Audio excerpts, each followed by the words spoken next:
Cugines.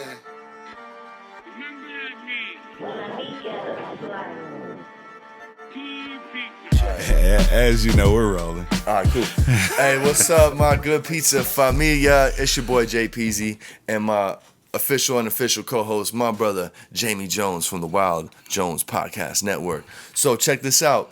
Today we got a special treat for y'all. I'm calling this episode a deeper dive. No, hold on. I'm gonna call this episode the Sicilian Slice, a deeper dive into the history of J Peezy. So what we're gonna do is, me and Jamie are just gonna have a cool little chat, talk about a little bit more about back in the day, my come up, and how I got to be where I am today. You know what I'm saying? Facts. So we figured we just circle back and chop it up again one time. Kind of like how you, me, and the streets were working in the 1990s. Yeah. Say maybe in the 2000s, out to the 2010s. Yeah, now like we're that. in the 2020s. And kind of the transition. And, the core rules, if they still apply. Yeah. The core rules you learned early as a kid, do they still apply today? I think we'll flush through a lot of that stuff today. So, Definitely. yeah, man, it's fucking good to see you, man. How you been? How you doing? I've been good, bro. You I've good? been real good. Things are moving along, man. Getting some great feedback on the pod.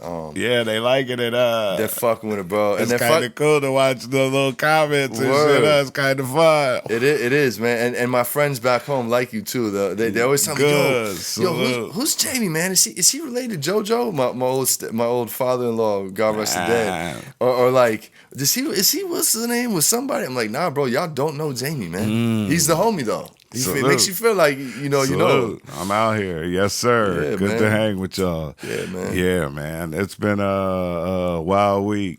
Fucking wild week. Wild life going on. It's a crazy time right now. Yo, it is crazy times, Whole bro. recession. It's a whole fucking Recession, crazy school shootings are still happening. Have you been seeing these poor women can't make their own decision with their own body? Like, it's fucked up out here, Cugines. Right. Shit is weird out here, bro. And at the beginning, like the kind of common thought is vices go up during recession. Yeah. When times are hard, people move to their vices. Yeah. Alcohol sales, weed sales.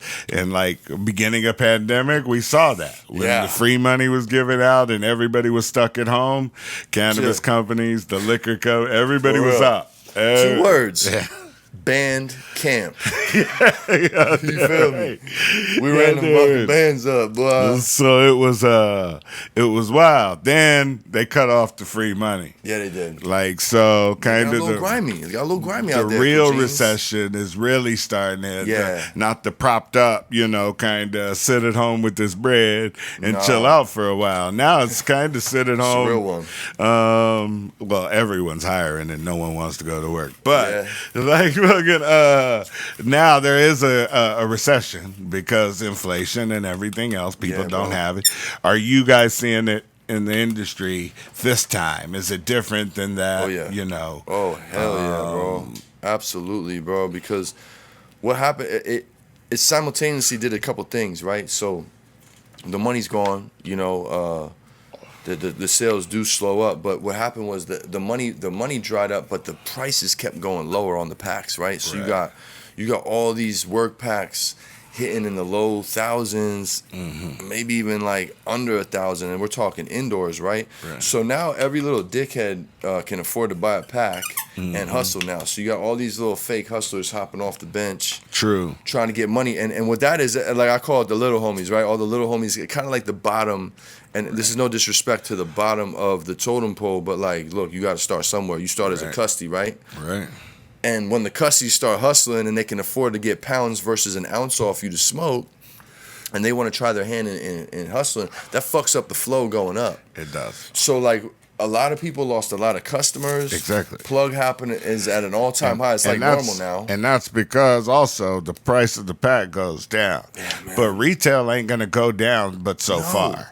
So an eighth ain't gonna be $10 No. because the pack is 900. Like it's not gonna have it. It's still gonna be bro. the 25 or 35. So it turns out that's the place to really make money and to make profit in tree, to actually see points on your return, because the wholesale game and even the seller, the farmers are upset right now because their numbers are so low that it seems like the only way to get money is to do retail. Yeah. And it's the easiest one to get into. I could buy one pack and get into retail. I could have eighths and quarters, and all the shit, and I could actually start making some money. So I understand, but the problem is most of them aren't hustlers. No. So they're temporary. They're seasonal dealers. It's like when you're playing a great fucking hand of blackjack and some dickhead hops in mid-shoe and the table's just on fucking fire. Right? That's what's happening now in the cannabis industry. You know what I mean? Like, you didn't even ask to sit down, Pop. And a bunch of Joe Neckbone. Ask like a gentleman. Fuck's your problem? Bunch of Joe Neckbone sitting down at the Boo Boo the Fools. Joey Jerk-off over here at the table. Sitting down and like, hit. Hit on 17. You feel me? Hit again. Why you do that? Yeah, so it's weird. It's a weird game, bro. It is. And like, but luckily, we're seasoned veterans. We eat in floods. We eat in droughts. Yes, and when you have reputation. When you have reputation and, you built up something, then people remember that. Like, the new people come on, we got to go through all the missteps and flaws of new business and all that shit. And when I can call, Good PizzZa and fucking, I call JP and know it's reliable, know it's coming on time, know it's woo, woo, woo, whoop, and everything else. So, salute. But going back, bro. Going back, man. It's almost like weird. Because going back, it is weird. You kind of set up an empire now. Yeah. On how you started. Yeah. With the retail. Yeah. Like, go up to packs and everything else. You'd have moved in every part of the game. Definitely. But now you're setting up your legal empire in retail for the most part. Yeah. So fucking, let's talk about the very beginning. Yeah, the very beginning, Let's say the 90s. The 90s, the grimy 90s, man. So it was like Tim boots, fucking army fatigues. Shit, bro. All your favorite rappers just dropped their first albums. Fucking Nas, Jay, Big, Capone Noriega, Mobb Deep dropped the infamous, like, we're talking like mid-90s, right? Like, shit was super fly, super grimy. A lot of those old rules that nobody follows really applied, man. Like, first of all, snitches got stitches. Remember that? Facts. Like, people were actually scared to tell because there was something that would actually happen to you. Facts. Right? You get beat up for telling on somebody at school. Straight up, bro. Wouldn't even be the cops. It'll be like, you told his parents on him, like, hey, we're going to beat you up tomorrow. Yeah, bro. There was no... Tattletale ass nigga. Yeah. There was no Jack and Styles, man. We called it biting. You know what I'm saying? Like, that was a major, major violation in the hip-hop community. Everything that was happening in the hip-hop community was really, what was happening in the streets. It was, like, hand-in-hand. Same shit today, right? So, like, there was no biting. Everybody had their own style, and that was cool, right? Yes. It was bad to sound like someone else. Terrible, bro. Terrible. And then, like, as far as the game went, like, my early days, like, we started out with the weed or whatever. Right. Got my first pack from my cousin Anthony, God bless the dead, man. What'd you get? Did you get a whole pack? No, did you get like QP. A QP? QP is some Bammer. Real it was facts. some Boo Boo, some Mexican Bammer, Wild Seeds. And we all start. Shit like that. And I was known around my way for having the nickel bags. Like, most people sold eighths. I would sell nickel bags in tinfoil, right? And if you asked, you would get 5 for 20, right? I was like, I was that guy you could actually get a nick from, you know what I mean? Yeah, exactly. That's a lot of dollars. That's a lot of dollars, man. That, we don't have to work that $5 more extra dollars. We have enough now. Call JP. Yeah, straight up, We don't bro. need $5 more to Straight get up. a 10 sack. Yes, bro, yes. So I kind of started a good name for myself doing that, because, like, you could really only do that in the cities, in the hood. This was like, I started out hustling in a smaller town, suburb setting. And you know, I brought some hood concepts to the suburbs. You know what I mean? What I learned in the hood in my other neighborhood I lived in. Right. You know what I mean? So Right. like I was able to like see what worked, see what worked in different markets, and I caught on to that early. And I was that little shorty walking around town with a bundle of fucking 100 fucking nickel bags in my waistline and my boxers. Right. And the older homies tell me, "Yo, what you walking around like that for? You gonna get locked the fuck up." I'm Right. like, look, I'm gonna get fucking locked. You scary bitch. Now, coming from the turf to the suburbs, did you feel like you were smarter than them kids in the suburbs that you was moving around? Not smarter, but more up on game? All right, so let me give you the timeline. So I was born in the city of Plainfield, right? Boom. Moved out real young, lived with my grandparents for a couple years. 3rd grade, moved out to Asbury, New Jersey, close to Washington, New Jersey, super small town. And then my parents split up when I was 12. My pops moved back to Montclair, New Jersey, which is more of a city setting. You know what I'm saying? In downtown Montclair, which is, you know, Montclair, New Jersey is it's like a night and a day town. It's really rich and really poor, and not too much in between, right? Facts. So we were down in the other side of Montclair, and you know, I would pick up a lot of game because it wasn't the worst town in Essex County by far, but it was like, you know, everybody. If you in Essex County, like that's just it's part of the whole vibe. You know what I'm saying? Right. Like, you know, street hustling and like stealing cars was huge. I don't know if y'all ever seen New Jersey Drive. Like that was part of the culture in Essex County. Like you wasn't cool unless you stole a car, and if you wasn't down with stealing cars, you was gonna get left on the block because your boys were out on you. Because everybody was out. Once we run out of weed and liquor for the night, we were gonna go snatch something. And right. you know, usually my homeboy Nutty was involved in that, and my homeboy knew. But anyway, so that transition, like, I called it the hood to the woods, right? Happened when I was like 12, right? So now I'm like back in the city environment and doing hood shit with some hood motherfuckers, you know what I'm saying? And then like I would be, so that was like the weekends, and then during the week I'd be out at my mom's, you know, in like the country part of Jersey, right? Right. Warren County. So it was like I really had the best of both worlds growing up. So I never thought I was like, I did feel like I was more advanced, to answer your question, in certain things, right? And I don't mean smarter. That's what I didn't mean. I just mean like I'm up on some shit I could tell. No, I could tell. I could hustle earlier than they might be able to. Right. And then like, you know, you grow up in different towns. Now you got different crews. Now you got some wild boys over here. Like it's a phone call away to handle some shit over here, and vice versa. And nobody knows who's who and who's coming. You know what I'm saying? So that was pretty cool. But yeah, man, it was definitely the best of both worlds growing up, because like you think about it, all the action happens on the weekends, right? So, you know, if you're in the hood on the weekends, you get all the action anyway, and then like I get my peace, quiet, and serenity during the weeks and shit. You know so you got a QP? QP, yeah. Did someone teach you what to do with it? Did you already know what to do with it? Did you know how to make nicks? You knew what nicks looked like. You'd already bought 50 dimes already yourself, that, so you knew what they look like already. All that shit. Nobody really had to teach me. I was very observant. Right. So I peep shit. I'm always like. So before you even started hustling yourself, you were knowing, you were up on what people were paying and what. Yeah, for sure. Yeah, for sure. Did you have friends hustling before you? All my friends hustled. Oh, okay, so hustling before me, right? So Anthony, my cousin Anthony, this is how we got on. He used to steal weed from Uncle Kevin. You know what I'm saying? Bring it into school. And it was decent. It was like some Arizona. You remember that area? So it was some cool like Arizona, you feel me? So we would bust his weed down and sell it, right? And I remember like, you know, the first pack and like smoking a lot of it. And I learned like, you know, smoking your own work fucks your money up. And then like, you know, I went back to him like, yo, bro, you think I could get a better deal, bro? Like, you know what I'm saying? Like I'm looking at the money and I'm not really.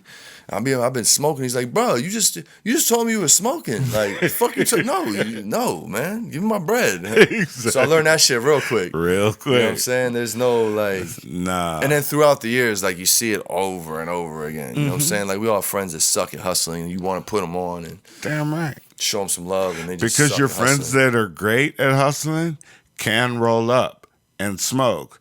So they do look like them niggas. Yeah. But they do enough volume to where they can smoke. Yeah. And then the youngster comes watching him and he buys the zip and thinks he can smoke 4 blunts out of it. It's still fucking make change. Bro. Exactly. No, bro, wasn't gonna happen. Then we had 20 sacks. We had 1 gram dub indoor weed. 20 sacks. So 3 for $50 was the plays to start out on those. I like that. 3 for $50. We had Bammer weed for $50 a zip and $10 a eighth and all of that shit. Okay.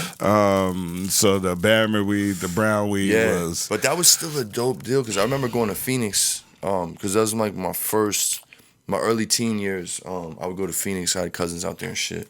And I was getting the $10 eighths. I couldn't fucking believe it, bro. I would call the homies back home like, yo, bro. The weed sucked, but like back then all the weed sucked. So exactly. Like, whatever. You got some good weed. It was like a unicorn, bro. And there was like, there used to actually be like good sucky weed.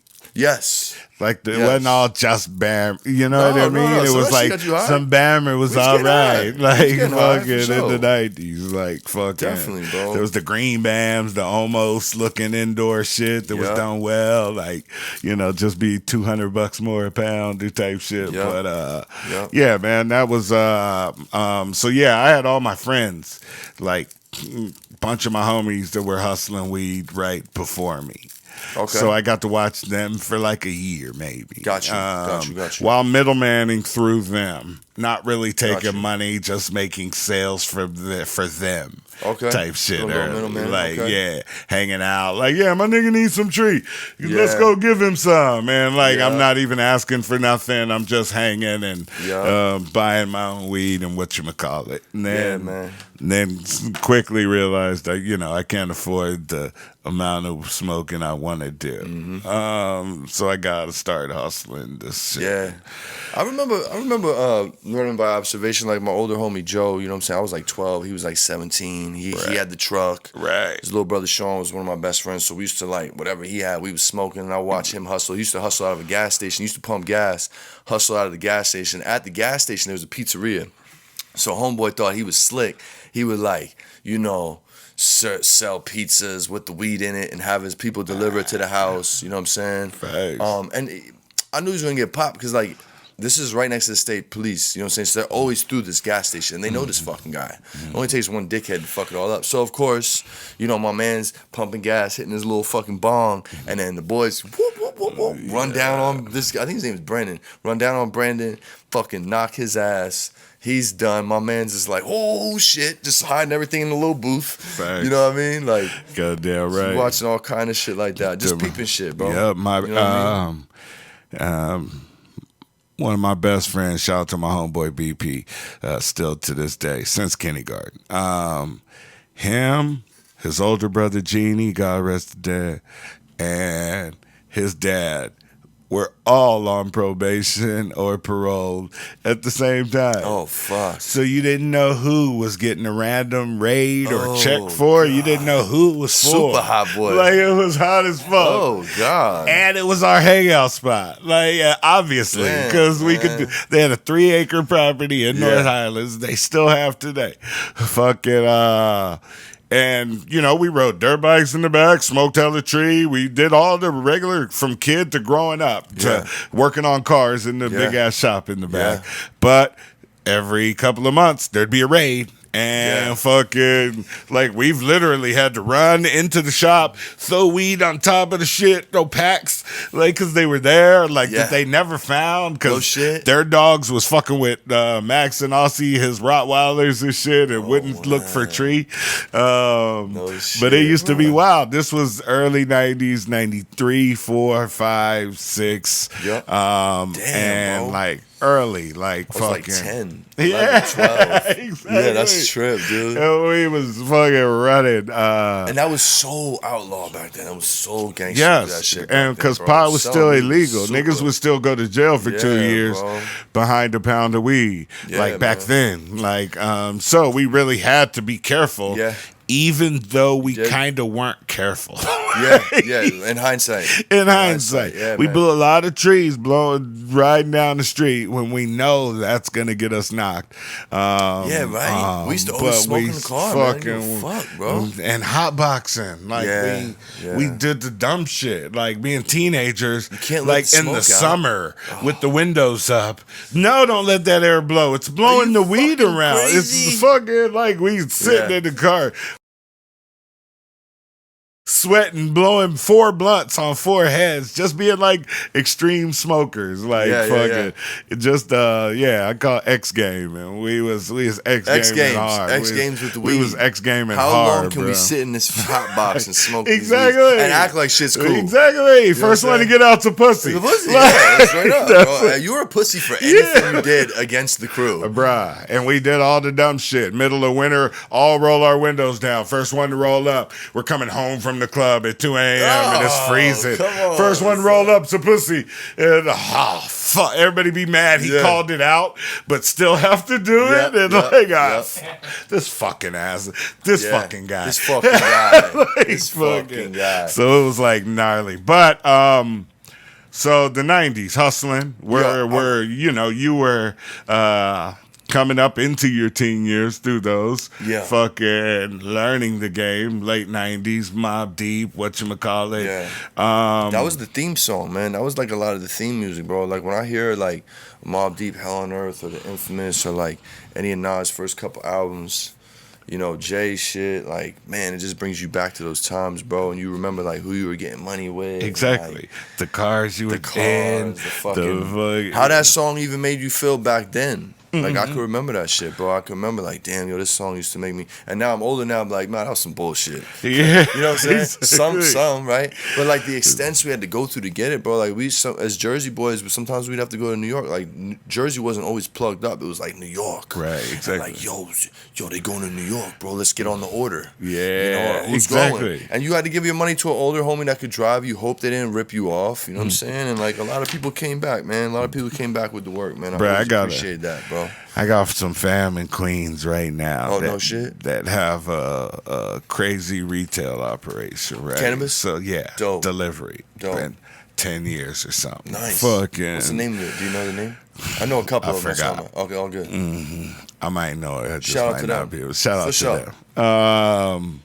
But I've sat here because he's been out here doing dispatch, sending his little man around to go make the plays in the city, but he holds the phone. Got it. Yeah. So I've sat here and listened to someone in New York by 24/8. Oh, yeah. In a sitting. Yes. Like to one person. Yeah. And he didn't give him one free one. Like he didn't like things he have didn't, not changed. He didn't throw in an extra one. That's not part of the culture, bro. I'm like, how does this?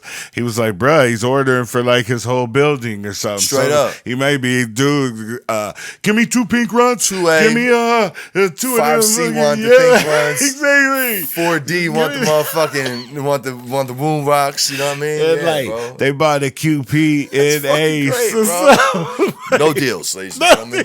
No deals.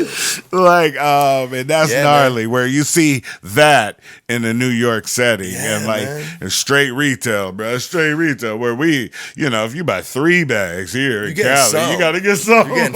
You're expecting some. Yes, like, for fucking sure. Yeah, but that's how it was with Knicks. I mean, think about it, bro. 10 for 80. Think about it. You take your little shorty out to Uptown, like Harlem, Spanish Harlem, Black Harlem, or maybe you go up to Washington Heights. You feel me? You get like 30 to 50 dimes, right? Or dubs that are $20. You're coming all the way back to our neighborhood and selling them for 30. Now these ain't like fat dubs. These are like 0.8s.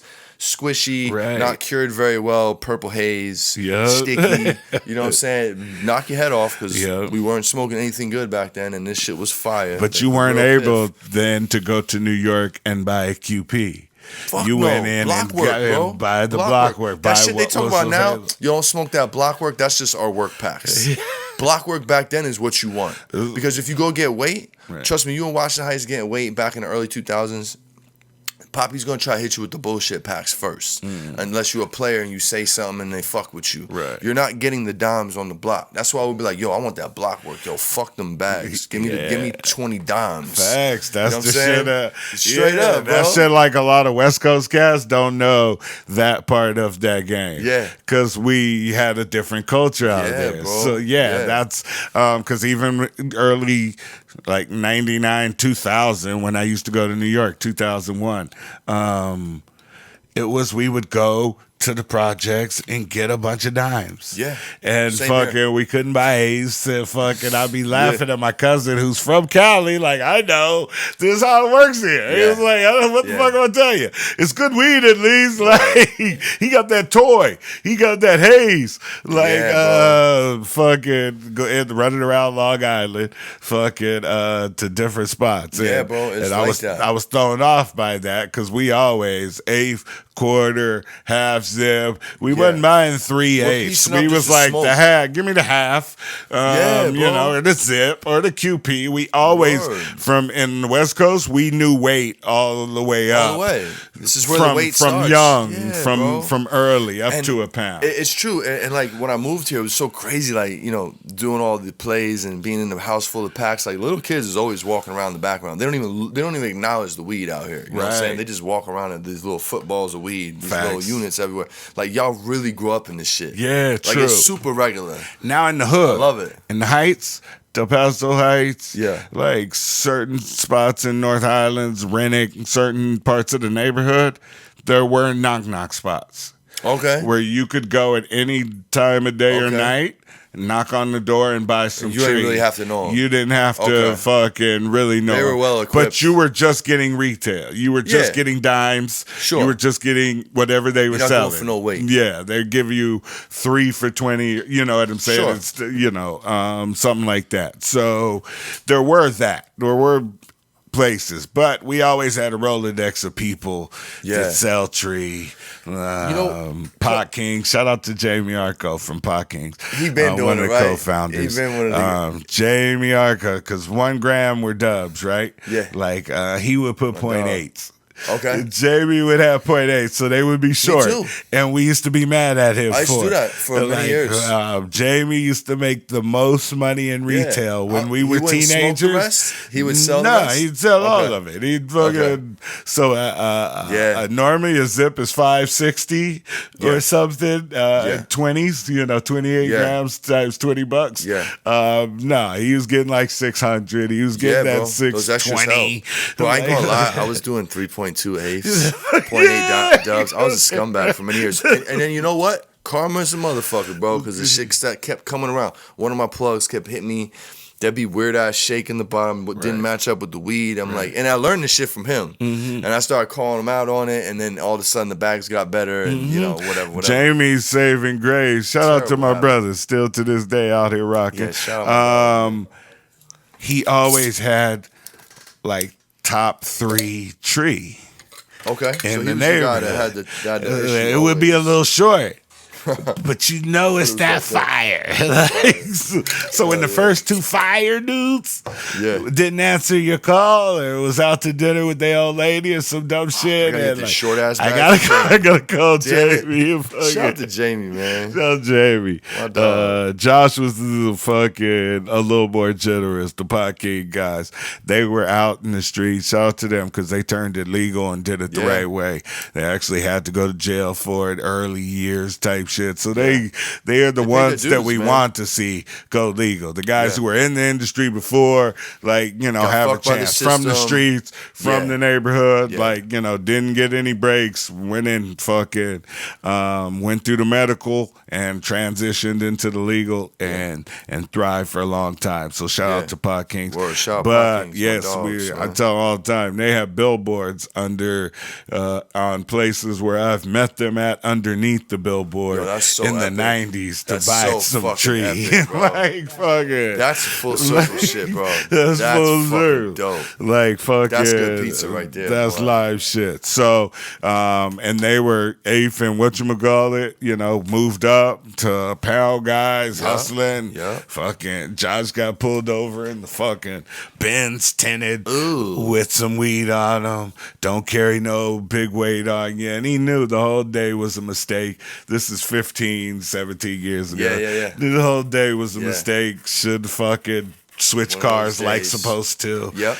Pick up the Honda, not this fucking tinted fucking Benz on rims. Bro, like, you know what I mean? And a morning ride, like, I just got to get over here real quick. And he got pulled over and had to do a year and a half or 2 years because of it. So, those are the guys you want to see that were in the business. But those rules early in the game, like some of the rules that you learn, like early. That may still apply, even from the 90s going into the 2000s, hustling. Yeah. One of the biggest ones that fucks with me to this day, bro, is this plug hopping shit, bro. Like, I'm from an era, I'm not even going to say place because I feel like this was everywhere. I'm from an era where you could really get fucked up and or lose your life for trying to go around a plug. Like, first of all, you get beat up.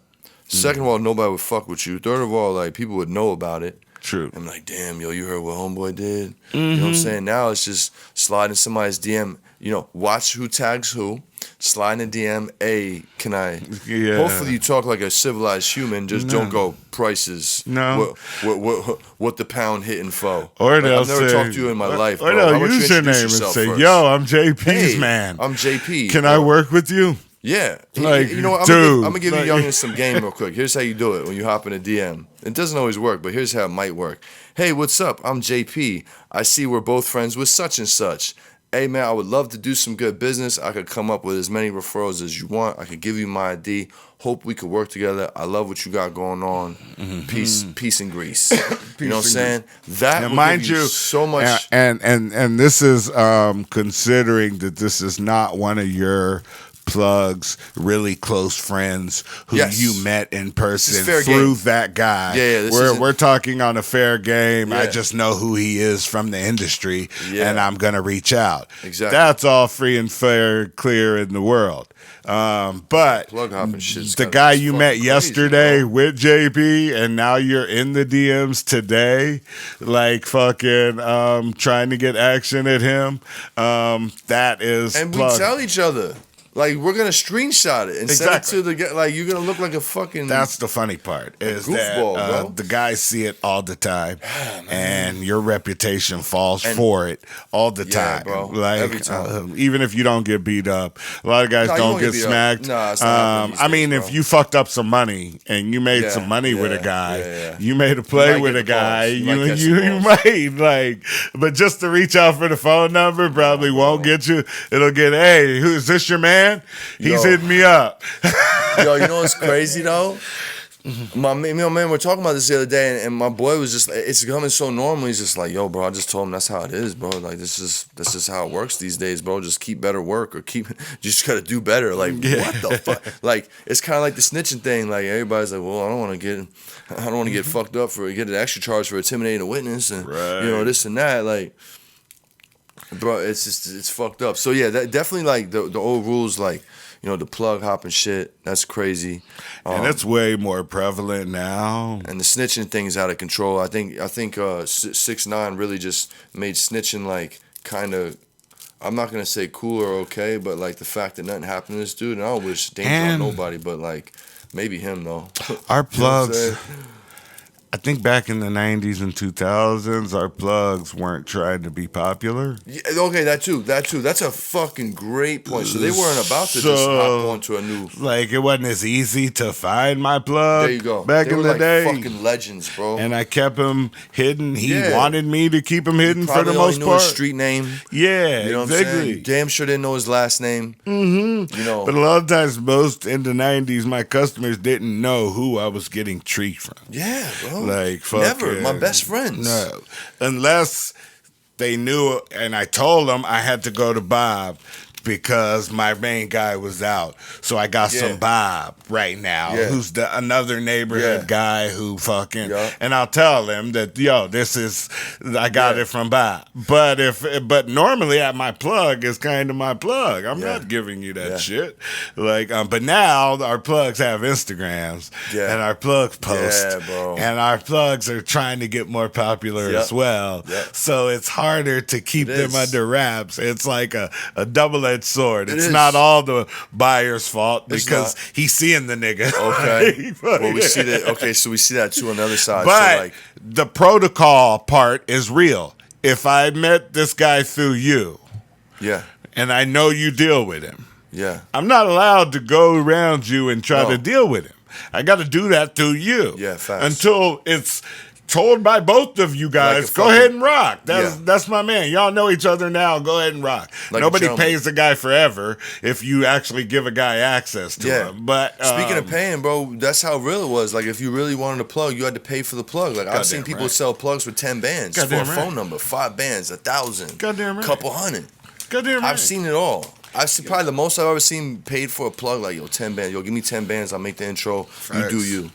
You know, and that's some fucking gentleman shit. That's my nigga paid 20 bands for my nigga's phone when he went to jail. Just to get all the sales, just because it had all the sales. Bro, when I moved out here, bro, I sold my phone for $1,000 a month, bro. I ate off my phone for a year and a half, for a while. For the whole book. He fucked it all up. That's his fault, but you know what I mean? I can't do nothing about that, but like, I set you up. And that is that real estate you built up, and these are business ways it hurts to see it go, bro. It does. But eventually, but it's never gonna. No one's gonna pay a guy a premium. No one's gonna pay a guy a VIG forever. Forever, exactly. You know what I'm saying? Like a tribute or a thing where I'm just gonna be under. Even if I met the plug through you, no doubt. And like we rocked and I paid you a few times. Like if I'm dealing with him and you're not doing anything anymore, there's a point in time, and I think this is important. We did. Where I'm not going to. I just gave it. You know, here it's yours, bro. Because I got to tell people, nobody just picks up envelopes. But by that from time, like at the end of the month from what they sent their guy. But but the thing is, like by that time, like Brody lost half the team. I set him up with 2 solid ass teams, lost half the team. Most people wouldn't even fuck with him. And I realized like people can't do me like how I do me. And I also realized how I'm able to deal with all these different personalities. Because when you hustling, you got people working for you. Like you got to deal with a lot of different fucking people. Goddamn right. You know what I'm saying? And you got to know what pisses them off or don't piss them off. How you fix the problems they're always gonna have. And like you can't just be like, man, fuck this guy, man. He just fucking. You know what I'm saying? And that's what he did with a lot of them. And it's a friend job. It's a friend job. So you gotta hear different kind of excuses for shit. It's not just employee boss. It's gotta be part homie too. Yes. Because there's a trust level thing that has to happen. So it's like, my sister got to fight at the schoolhouse and I had to go up here and I can't be over there right now. Like I have to be empathetic to that right now. Like as a black guy, be like, you're fired, bitch. Like fucking I can't do it. Career, bro. Exactly. Fucking career, like, and then you piss them off enough. You know what I mean? It ain't nothing for somebody to line you up. They know half your operation. Goddamn right. Look in the hood. Everybody got a fucking thirst. They got wolves in their camp. That's a fact. You know what I'm saying? That are always waiting for you to be like, hey, bro. And they're gonna be like, man, I was waiting for you to say something about this motherfucker. Yeah, let's line them up. Goddamn right. Shit like that happens all I keep a couple of ain't shit niggas around. You feel me? Have no regard for life. No regards, bro. And a lot of love for me. And they're your worst fucking nightmare. Trust me, they're better friends than enemies. I have a couple right now. I call them my hop out the bed homies, bro. They'll hop out the bed, rub the sleep out of the eyes, and get busy on me. Hey, bro, my mom will be like, my wife will be like, he's so nice. I'm like, he is a murderer, mom. Fucking killer, dude. He's murdered people, bro. What are you talking about? That guy would be considered a serial killer. How do you judge a character? But he is nice as fuck because he ain't got to prove he's tough to nobody. He's a nice guy. You just know. Hey, bro, you know. Sometimes they're the them nicest are the ones, sweetest fucking. Some of my hardest niggas are like the sweetest niggas. They're because they ain't got nothing to prove. Zero. Because they know they'll turn that. A lot of them don't want to be the animal they are. No. To keep it real, especially as they get older, they don't want to be the animal they are. Like in the season of life, definitely. They don't want to scare people everywhere they go. That was cool in the teens and early 20s. Yeah. After that. that. You just want to be liked and you want to be like respected. And Yeah, like, but we have certain niggas have a warped sense of what respected is. Yes. You know what I mean? We have respect is. That's a good way to put it. We put fear into it. You know what I'm saying? Yeah. Certain niggas put fear into what that respect is. And that's not always really what's part of it. Yeah, it's true. Like fucking, I ain't got to be scared of a nigga to respect him. You know what I mean? Yeah. That was how it worked back in the day. Yeah, for sure. Mm-hmm. When you're living that life and you're in the streets and doing that shit, man. So what changed in the 2000s? So man, from the 90s. Did anything? Because we're starting to transition. Yeah. Like we're out of Y2K. We're into fucking the year 2000. We're into the 2000s and shit. On the East Coast, did anything change? Did y'all get? Because wait, when did social media start? When did MySpace I was in college, start? bro. I was in college, so like in the early. So I was in college from 01 to 06. Mm-hmm. So I remember Facebook started and MySpace started. We'll call it halfway through. So what?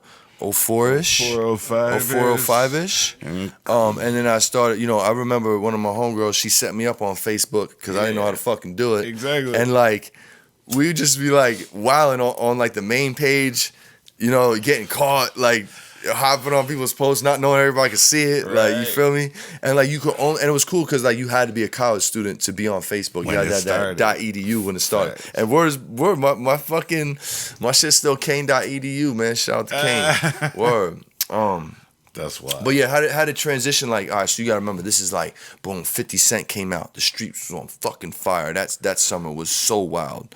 The Locks was popping. That's the Dipset era. We like on the East Coast we call it like the Locks Dipset era. You know what I'm saying? When like Dipset was going crazy. Mixtape. Fucking mixtape era. We watched 50 Cent just like break down mixtape like cracks. You know what I'm saying? And like it was like, it was cool to be a hustler, man. Let's be honest. It was cool. Like, and they were spitting the theme music to what to us just being reckless and wild in the streets. It was an amazing fucking time in history. I remember going in 01 collecting all the mixtapes and like just every record store, because we couldn't get them all. So on the West Coast. So before I went home, I had to have a big collection because that's where I was getting like Game before he was on any label. Word. He was just on the mixtapes. Yeah, Game was heavy out there, bro. The Locks was heavy on mixtapes, like all the Beef DVDs. Yeah, bro. Big Dog Pitbulls from fucking K-Slay. Yep. Everybody had their series. Yeah, like, Even the other one, Cutmaster C's. Cutmaster C. Yo, I met Cutmaster C. He went to my man Big Mark. He's from Harlem, right? I went to his wedding, and he was the DJ at his wedding. Cutmaster C. I got to meet him, and I even brought a mixtape with me. Like, yo, son,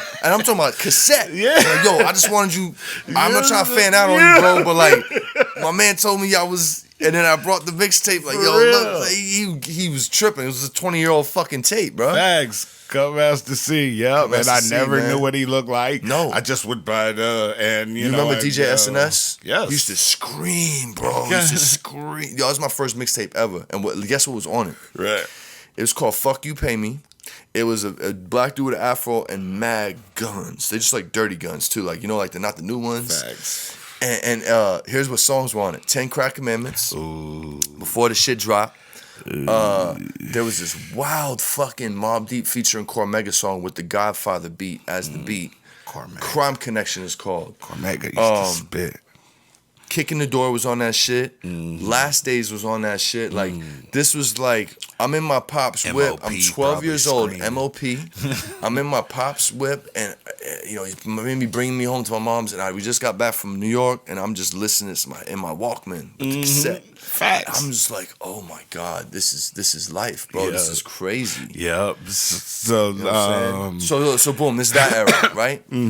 Was any that was the 90s. Sorry, we went back to the 90s. Even the early 2000s. Early 2000s. Was any New York rappers talking about Tree? No. Or were they talking about Piff blunts. or Piff. Toy Piff, or Hayes? I don't know what Toy is. You keep saying Toy. Oh, that was a New York Tree that Toy? I used to get. Yeah, it was called Toy. I called my cousin AJ. So I'll find out what it was. We had the Branson, the Piff. I never got Branson though. There was some shit called Puro, and my homeboys in the Bronx said this shit called Dablita.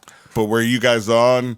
Were you guys spitting these names? It was just Smoking weed. Piff. It was just weed. Everything was Piff. Piff was like everything not everything was Piff. Purple Haze was Piff. Oh, okay. But then like some people started calling like good weed Piff, and we would shut that shit down. It just got confusing. Like Piff was Purple Haze, Washington Heights, Spanish Harlem, Uptown Piff. Right. You know what I'm saying? Or Black Cuban Haze, whatever the fuck it was called. Well, really, I don't know. No, was Sour there yet? Sour. Okay, so Sour kicked Piff. Sour was like the big homie on the block now.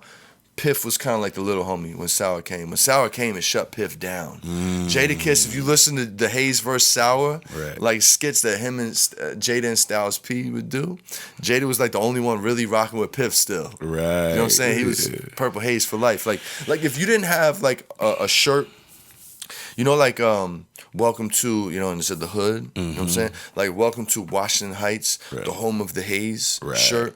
Like, I don't know if you was outside. Right. I don't know. Yeah. I had one. You know? Like, bro, like you didn't see weed merch like that. Right. That was probably the first weed merch I ever seen. Shout out to Washington Heights, Dato. What's good with all my Dominicans? And what would you uptown? do? You found the shirt in the park? No, my boy Killer gave me his. Oh, okay, you know what I'm saying? 'Cause Killer was taking them. Shout out my boy Killer. Was this coming from the dealer? Were the shirts? No. Or like it was somebody the block. Somebody, you go up to the block. Then there was Harlem World, home of the hustler. You know what I'm saying? And like a couple Queens other ones. get the money. Queens get the money all day. It was the same era as the School of Hard Knocks shirts came out. You know what I'm saying? Facts.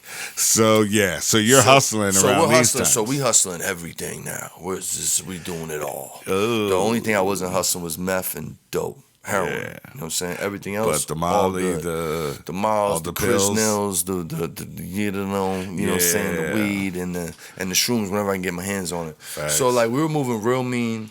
You know, I'm in college now. You know, college is Sunday night through Thursday. Thursday's party night.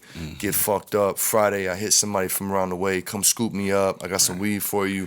Boom. Every fucking weekend I found a ride. I don't know how, but I lived an hour away from college. Boom. Friday, I'm a barber. You know what I'm saying? So boom. As soon as I get home, I got appointments. I'm cutting hair and selling weed and selling drugs. You know what I'm saying? So now being a barber. Barber but life. peep this though. I didn't know this. Peep this though.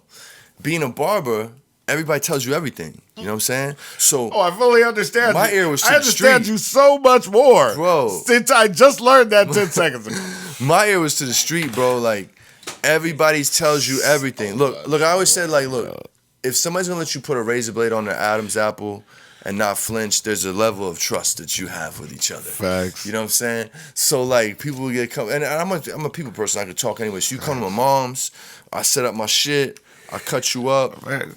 You smoke some weed, have a drink, whatever you want to do. My house was cool. It was everything goes. Bruh, you're an amazing barber. I already know. Yeah, it was good, man. Conversation's great. Fucking sit man. there. Come get your issue. Come get fresh. Let's talk about what we're about to do tonight. You know what I'm saying? So that was like Friday, and then I would just hustle all weekend, bro. And the funny thing was, I used to tell my friends like, yo, y'all understand, like, you could do this with me. Like, you could go to school, bro. Like, I'm living the same life you are. Right. Friday morning to Sunday. Right. If you just, like, Monday through Thursday do this school shit, you could fuck around and just advance yourself a little bit. But, like, you know, I wasn't, like, beating them over the head with it. I would just mention the shit. I don't really give a fuck. Now, was you hustling at the schoolhouse? Fuck yeah, bro. Yeah. Fuck yeah. So my school is, like, it's set up like the projects, right? There's, like, 4 big buildings, a courtyard, and there's, like, 2 buildings over the side, right? And, like, I would watch all the dudes from like Kane was like mad people from North Jersey, like all the cities in North Jersey. So it's a very hood-ish school. Right. So you got cats from Newark, Irvington,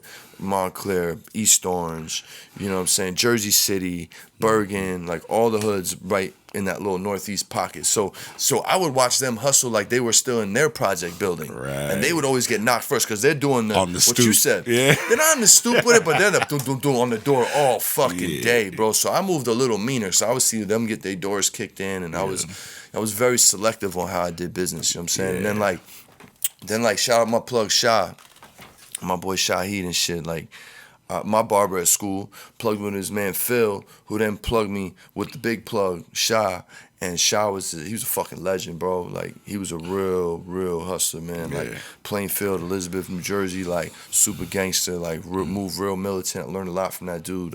He was moving packs at the time, and he was like, he stayed in his apartments across the street from the projects, like probably 2 blocks from my college, right? So the play was my man would drop me off, my boy Crackhead, with a yellow fucking pickup truck, bro. Like, it was the most obvious shit ever, bro. He would drop me off there, boom, I hop out with the book bag, go in with Shaw, handle our handle, and I would take a cab back to the school. So it was like drop off, cab back, you know what I'm saying? And then boom, boom, boom. We do what we do, and then you know, everything good. Working smart. Working smart, man. This is like before now, Lyft were and Uber. you through these times? Like, are you rich in your hood when you're hustling? Are you comfortable? Are you know what I'm saying? Are you spending? Are you fucking off hella money around the neighborhood? Never fucking off, bro. Yeah. So it came in waves. Hood rich and comfortable. Hood rich, comfortable. But nobody knew. Because nobody's ever seen what's in my pockets. My friends are grimy as fuck. Right. And like, you just shouldn't do that, period. You don't let nobody know what you hold on to. Right. I'm not even let my girl know what I'm holding on to. Right. You know what I'm saying? So you wasn't like Fuck 6 no. gold chains on the block. Nah, one and thick, like, one big boy. One big boy. You know what I'm saying? Yeah. Pinky ring, watches and shit. I'm one of these niggas. I did but the jewels, I did the jewels. I could come out on two Friday fly night. whips or one whip or a little trap rod, or I'll switch whips on them during the day, you know what I'm saying? Shit like that. But like, what was your question? But the money part, just how you treated money. It was kind of what I get to. My friends used to call me Penny Pinch and Peezy. You know what I'm saying? The reason they called me that is because I could stack bread, and I wouldn't always give them. You know what I mean? Your friends will run you to the fucking dirt if you let them. Right. You know what I'm saying? And shout out to my nigga BP, same dude I was telling you about earlier. Him, his dad, his brother was on parole. BP was the first hustler in our crew. Disciplined as fuck, militant as fuck, like a curmudgeon even, like always complaining. Our homie that's always complaining about shit. Fucking, but it would be, we would all put 5 on it. Gotcha. And he would match all of our 5s. Oh, that's cool. You know, so if we put 15 in, he'd put 15 more in, and we'd smoke 30. Right, you know what I'm saying? Whatchamacallit. There would be times when a nigga didn't have 5, and he would have to watch the guy smoke. He would have to watch the room smoke. He would sit there. Terrible, bro. And it was like, it made me think about it, because she was like, I can't keep letting your friends will run all over you. And BP, to his credit, smoked with them guys 8 out of 10 times. Yeah. But every 9th and 10th time, he'd be like, fuck that, bro. You ain't been bringing shit. Like, I've been smoking with you all week, bro. And you ain't hitting this. And they're still, and that motherfucker that wasn't smoking, throwing down, is still gonna look at you like that motherfucker from Belly on the couch when DMX made him strip after the robbery. All right, they'll still look at you like that. Yep. All right, you wanna get yours, B? Yeah. You wanna get yours, B? And they're thinking that shit with their broke ass. Yeah.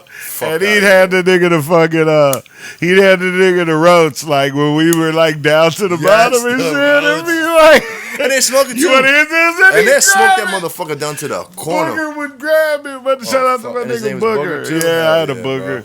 Booger would grab that motherfucker and be like, yeah. So you weren't like, you know, funding the operations all the time and funding the parties on Friday. No, I would throw coming in with always, 10 bottles. No, you always count on me to throw I got my side. I got my part. Because, I always had a mission, bro, and I always had a money goal, and I was never there. You know what I'm saying? The goal was always bigger than where I was at. The goal was always bigger than what I thought I could achieve. You know what I'm saying? Before I even knew that was a good thing on how to set goals, right? But like, bro, I was never settled, bro, because I grew up poor. You know what I'm saying? Like, we wasn't missing meals. Like, I had a cool upbringing, but like, we didn't have no money, bro. There was no extra money for anything. So you I got 1 pair of kicks a year, shit like that, bro. So you still understood when you had 50,000 put away that you knew you didn't have $1 million put away. No, bro. You knew you weren't. Whereas a lot of us feel rich. If I got 50 tucked, I'm working with 10. And 40's tucked. And I'm looking for somewhere to put the 40 to make that money work for me. Exactly. You know what I'm saying? But as kids, we got like, you know, I remember my first number being 20 grand, and I was rich. Yeah. I had a car. Every time you I had a whip, I had old school, I had cop money, and I had 20 grand. Yeah. I was balling. Like hot August nights, I was lit. I can go spend $2 grand on a weekend or something and fucking and be one of them niggas. But you take a loss or two and realize that ain't shit. Like, Yeah, bro. you realize that Fuck 20 yeah. can be gone in 2 days, Easy, in bro. 1 day, in one play. Yeah, like, bro. and you're like broke, and I'm like, oh, Word, man. fuck, this number ain't right. Yeah. But, you're funding shit, you're sponsoring the parties at 18, Yeah. 19, 20. You're Yeah. sponsoring, like, yeah, nigga, we can smoke, like, fucking throw some weed on the Yeah. table and Yeah, shit. yeah, But I used to do cool shit like that once in a while, like on New Year's. My friends will tell you, like, I used to save it, and now I know this is not a good practice, but Right. back then, every batch I would get all year, I would put a fat dub in a jar. Right. You know what I'm saying? And then on New Year's, This we get is a what box we of do. Dutches, and I would announce at the beginning of the party, look, don't nobody ask me to get no weed, smoke no weed. Just come with me with a fucking Dutch. Yep. Come with me to Dutch, you get a bag. You I don't get even a care what bag. bag you take. Roll it and up. we rolling on E and fucking smoking good Facts. all year, bro. Yeah. But like really wasn't smoking. That's old ass weed. you Right. feel me? But like it was fun as fuck. fun as And fuck, bro. Just to be fellowship abundant. part, the To smoking. be abundant, and you was man. high as fuck by the end of the day. yeah, dude, it was Like, that shit burning your throat after 10 blunts, bro. You You're not goddamn smoking right. that shit, but, yeah. But it was a fun time, was man. Them amazing. young days of hustling. Amazing, bro. I just wanted to talk a little bit about that, like bro. even with the money and shit. So coming up in the 2000s, Coming up 2000, I really transitioned from like all that other shit to just weed, right? Because I graduated college, you know what I'm saying? My girlfriend at the time and my daughter moved from Phoenix to the East Coast, and we moved to Easton, PA, which is a town right next to Jersey. It's the first town once you cross over the border on 78. And, started a little life out there. So now I'm working out in PA, Jersey, kind of moving back and forth. It's like living in Jersey still. You just go across the fucking bridge. Fact. You know what I'm saying? And then so Easton PA is a special place. It's a shithole, to be honest with you, bro. It's a small ass hood. It's full of OT hustlers, like people from New York, Jersey, and other parts of PA. They just come here to trap. And it's just a whole lot of hustlers that don't know each other from different gangs, chasing the same dollar with the same fiends and getting snitched on all the time from these fiends. kind of what Natomas used to be. Really? Natomas Tell me about that. Used to be like a free zone for all of the gangsters on the north. No shit. Because they didn't have a big gang out of Natomas specifically. There were some Mexicans, but they didn't really clash with the black dudes. So the Some gangs Norte was type all shit. still the Heights. The Heights and the Manners was there before Natomas was built. There Got was you. gangs and shit. Got and they kind of... So, The but Manor's the kinda Heights... strong. It's Heights small, niggas- isn't it? It's a small, Fucking small little 5 neighborhood, right? blocks. Okay. Been strong as fuck. One way in, one way forever. out? Goddamn Okay, I right. know where it is. I know where it is. It's I used to do deliveries it's over there. between the Heights and the Thomas. Yes, That little yes, yes. tiny neighborhood. As soon Not as far you off the come highway. over San Juan Eagle. and you go Silver San Juan to Eagles? Thomas. Yeah, San Juan goes over. Yeah, yeah. As soon as you get over that bridge and you're in the Manners. Gotcha. Gotcha. Okay. But so Natomas was kind of where And those all are the both blood- gangsters those are both blood hoods, moved right? out of the neighborhoods and moved into a different neighborhood. Like Heights niggas, Manners niggas, North Highlands niggas. Fuck everybody kind Go to of Natomas. moved in there with your baby mom when you called yourself grown a little bit. But Right. you were still I feel like- trapping. I heard that's still a thing. Kind of. Kinda? Yeah. There's a lot of niggas from Highlands different. cats. Yeah. Even, And the Heights, too. yes. And even like Greenhaven, because it's right on the other side of downtown. And like, there was a few niggas over on that side. Okay. So, but yeah, it was kind of free, where it was a cluster of gangsters. I lived over there for a Man. minute. I did it And with it my gets- old lady. And going out, Yeah, like, it's just grocery store. yeah, You kind of yeah, see bro. niggas from everywhere. Yeah, like, bro. ooh, we But, funked at 12 years old. Like, It was still a cool fresh start. You know what I'm saying? I had to figure it out. Like my haircut and shit kind of got slowed up. Right. So I was like, oh, you So know what? was Fuck this- it. Everything's double. House calls is double, and I would just go to somebody's crib, plug up, Right. do my thing, and that's go ahead. Was this off moving to there? Was this like kind of off a loss? Was No. this a regroup? Okay, this is why we moved there. So when I moved Shorty out to the East Coast, it was like, all right, we could live in Jersey, but like it's so fucking expensive to live in Jersey. Like the play out by, and if you live in Warren County, New Jersey, Right. just move to PA, bro. Right. Move to PA. Hella you get close. this shit super cheap. It's like I think our rent was like $1,200 a month, Yeah. dude. You know what I mean? It was nothing, and like. You know, the cigarettes are cheaper, Yeah. and then if you want gas, you just drive across the bridge and they'll pump the gas for you, and it's cheaper. Mm-hmm. It's super easy. Yeah, exactly. So yeah, there was that, and then I got my shorty pregnant with my son Paulie at the time. Mm-hmm. This is 06 and 2000 into 2007. So now I'm like, all right, let's make some life changes. I gotta cut this shit down a little bit. You know what I mean? I'm already living with my daughter. You feel me? Mm-hmm. And you know, being a young parent, you gotta fucking wake up. Goddamn right. You gotta wake up. It changes cut all your that perspective. shit off. Exactly. I didn't even middleman no shit. Like I would, and if it was some shit with the that, you know what I'm saying? I would just be like, yo, look, friend, Mm-hmm. do good business. I want nothing to do with anyone. I don't want no points, and I also don't want to hear shit when the shit goes wrong, which it probably will. I hope it don't. I hope it this don't. Shit, so I'm not fucking with it. Just telling you I like you both. Yeah. So somehow I still lose money when that happens. Still, somehow they still wrote me back. I'm still in, at fault for up. something. Yeah, I got another story about that later. It's later in the timeline. True. But yeah, man. Then I moved. I only lived there for a year, and once I got shorty pregnant with Paulie, moved to Allentown, PA. This is 07. Mm-hmm. So Allentown, PA. So once you cross over from Jersey to PA, and I say PA, it's Pennsylvania. Mm-hmm. Because a lot of people out here think I'm talking about Palo Alto. Yo, That's crazy. so boom, it goes Easton, Bethlehem, Allentown. Give you a little history. Easton's where Larry Holmes is from, the Easton Assassin. Bethlehem is where Bethlehem Steel is from. It's an old steel mill they turned into a casino. They shot the first scene of the second Transformer movies in that steel mill. It's real dope. We actually got to see it. And then Allentown is the biggest of those three cities. They call it ABE, Allentown, Bethlehem, Easton. You know what I'm saying? And they all fuck with each other, beef with each other, don't fuck with each other, and love each other. It's all kind of one situation, but it's different. Facts. They all got different hoods, different do's and don'ts, different, whatever the fuck. Shout out to Bill Collector, the Who's battle that? rapper. He's from Allentown. Yeah, he is, isn't dope. He's one of the best out right now. But go ahead. And there's some spitters out there too, and a whole lot of hustlers. Again, it's the same shit, bro. It's OT hustlers from New York, New Jersey, wherever the fuck, getting money. Now you can blend in a little more ounces. It's a bigger city, Right.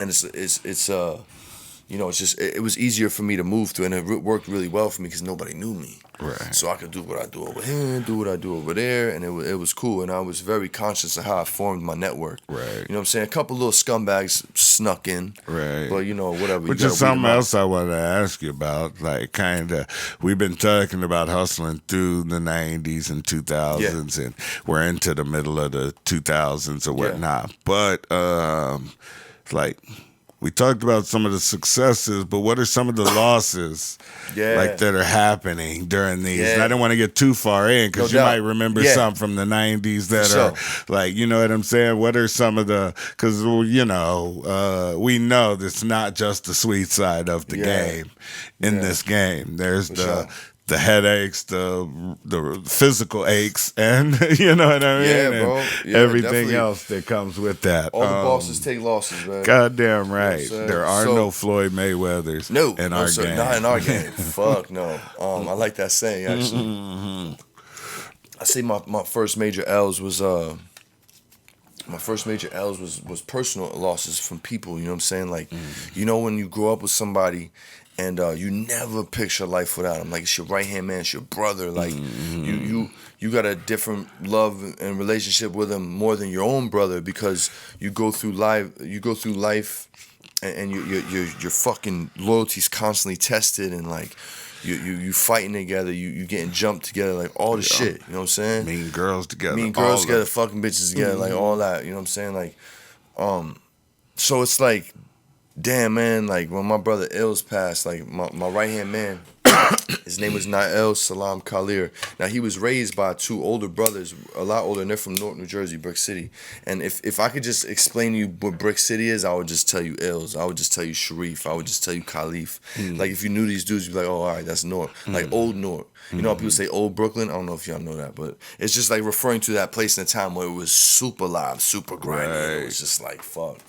And you gotta say Nork. Nork. Nork. Yeah, Nork. That's the name of the place. It's not Newark. It's not Newark. It's Newark. That's in Delaware. It's spelled Newark, but that shit is exactly the same. That shit is Newark. But yeah, man, like, yo, Ills was the illest, man. Like, he was a year younger than me, but like, being that he had older brothers, like, he was so fucking advanced, and his brothers were gangsters, you know what I'm saying? And like, he was, you know, he would be that little kid in the projects, like, at 5-6 years old, fighting another kid while all the big homies around cheering him on. Like, this is how he was raised. He was raised as like a fucking warrior. Right. And like, also the hip hop shit, his brothers were rappers. So like, this kid was like this walking fucking encyclopedia about hip hop, a historian, and like this kid taught me fucking everything about like the streets and hip hop, and like, and we were like 12, and he was 11. You know what I'm saying? It was fucking crazy, bro. And like, how hot is Redman at this time? Redman is on fire. He's a god, bro. He's a god to us. We look up every line he ever wrote. We know it by heart, bro. Like, yeah, right. We just anything about Redman, we in. Bruh, you know he had a couple of years as probably the illest nigga in the world. Like, Redman was fucking ahead of his time. Bro, like, so ahead. He was spitting different. Yo, honestly, you bro, heard them shit, especially on them fucking EPMD beats, the fucking Eric EPMD. Sermon beats. I'm glad you said EPMD. Trip on this. You got to hear. I think it's the Drink Champs episode where they interviewed him. But anyway, I'll find it for you. It's a Redman interview when he tells his story about how he got on and EPMD. Eric like, Sermon. Bro, it was literally like a phone call missed, like on like a answering machine that he caught and hit the number back. Like, yo, his career almost wasn't his career. Almost didn't happen. You know, on some back in the day, like terrible communication shit. But anyway, facts. Yeah, peep that. But anyway, yeah, Ills, right? So Ills, he's a Newark native. You know what I'm saying? He moved to this Warren County rural area like I did, and like a lot of my friends, we were from other places, for like maybe cities and stuff. We moved there and kind of like had this. I don't know if it was a common bond because we were super young, but like. We knew another way of life, you know what I'm saying? Exactly. We weren't like, oh, only hang out with the white kids, only hang out with the black kids, because there was a lot of that out there too. You know what I'm saying? Exactly. So we coming up together, we hustling, and he gave me my backbone, bro. You ever have a homie that put the battery in your back? Like, when you was around him, you was never shook. Yeah. Not like he was gonna fight your fights, but you know you was fucking good. And he was gonna set that shit the fuck off if it was going down. Like, you know, I remember we robbed this kid, right? We lined him up. I robbed him. Boom, boom, boom. He came back with all his homies, tried to fuck me up. And then one of my older homies, shout out Brian Walker, man, he saved me for an ass whooping bad that night. He held me down. I didn't get beat up. And then fucking Ills heard about that shit, so it's on, bro, on site. This is when on site was on site. Caught him at the park. Whew. He dipped him. Oh, hi, you nice, son? You nice? Bah! Broke his whole shit. He's walking around with the raccoon eyes like this, for fucking with his nose flat. You know what I'm saying? I remember like little shorty seeing him on the corner when his homeboys spin the corner. Me and Ills like, you know, we just did that. Like, we're like fucking 14-year-old little demons, bro. Wildin'. Like, goddamn right. Now you look at it with kids and shit and be like, what the fuck were we doing? My son's 14 right now. This was so normal to me. And I was like, fun. Bro, he's walking around my town with a fucking baseball bat, fucking gun, fucking just. We're in the middle of nowhere. Like, you never even expect kids like to do this out there. It's just like fucking man. So look, I'm just trying to paint the picture. You have my back. You know, that was my brother, man. And you know, life went on. He got in a bad car accident. You know, had some major head trauma. I think that's when things kind of went left with his mental. Because, you know, head trauma, you see it with, like, football players and wrestlers. Like, they get suicidal and, like, or they beat on their wives or, like, whatever the fuck. CTE. Yeah, CT. What's that stand for? That's the concussion. The concussion damage syndrome that they go through. Yes. CTE that football players and everybody Word. So his fuse got a lot shorter, and you know, he was with his shorty. He stayed with the same shorty he got in the car accident with. We didn't think it was a great idea, but you know, it seemed like it was working, so we was like, all right, cool. It was like a little toxic at first, but like it seemed cool at the end. And like, I don't know, man, they went to Paterson, New Jersey one day, and like it was weird. Like, this was my sophomore year in college, right? In October. And he was like, boom, yo, let me hold that thing, because he was going to the hood. So, you know, we all shared a little pistol, so it's a little 380. You know what I'm saying? And I gave it to him, and he went to Paterson with his girl, and I guess, I don't know, man, like, she used to do her thing out there, so I don't know if he's a little self-conscious, but she said, what's up to a dude, and he's like, yo, you was fucking this dude or something? And, you know, the shit went outside and like, yo, he pulled the shit out and fucking when she went outside, he had it to his head and he pulled the trigger, bro. He shot himself, bro. Wow. And killed himself and like. He didn't hit her. He just hit himself. Yeah, he hit himself, bro. And like, and it was like, there was no way he's living, bro. There was hollow tips in there, bro. It was right to his temple, bro. Yeah. It's like, it was like, fuck, man. And like, you know, it's crazy, right? This was on a Sunday, right? I see my homegirl Agatha on Sunday. She's like she works at the neighborhood pizza spot, Sal's, right? It's the center of town. And I was flirting with her, you know, we always just joke around, flirt with each other. I was like, yo, hey, if you don't call me by the next time I come home, yo, you gotta be my girl type shit. She's like, whatever. And then like, I remember that night, bro, she fucking calls me, man. And I'm like, damn, Ag, you don't wanna be my girl? And she's crying and like, yo, I just seen Mikey and da-da-da-da, this, that. I'm like, what the fuck? So I call this girl. And this girl, she was crying immediately. I just dropped the phone. That whole thing, like, went to some of my homegirls' room, just died. Of course, it was terrible, bro. So that really fucked me up, man. That really fucked me up. The sad part is like we all have that story. We all do, bro. Like, and that's the fucking shitty part. Like, yeah, I was 19. Your story made me think of a story. Same fucking, bro. And it's sad that there's the trauma that we come up in, that we normalize and we walk around with, you know, for the rest of our lives and shit. Dude, whereas, like, I'm hoping my kids don't see 25% of what I did. Yeah, just 25, right? You know, I want them to see some of it because I don't want them. I know the world is the world. They're gonna go out into the world, and I need them prepared. You know what I'm saying? Yeah. I just don't want them to have to live through it traumatic style. Like, I want them to learn from him, teaching, learn from me, and fucking then you know, and skills that definitely, fucking. Bro. So that was, that was a big one. That's a big loss. And I beat myself up a long time for the death is the big part. It was my gun, and I just want to get. I wrestled with that for so long. Like, what if I didn't give it to him?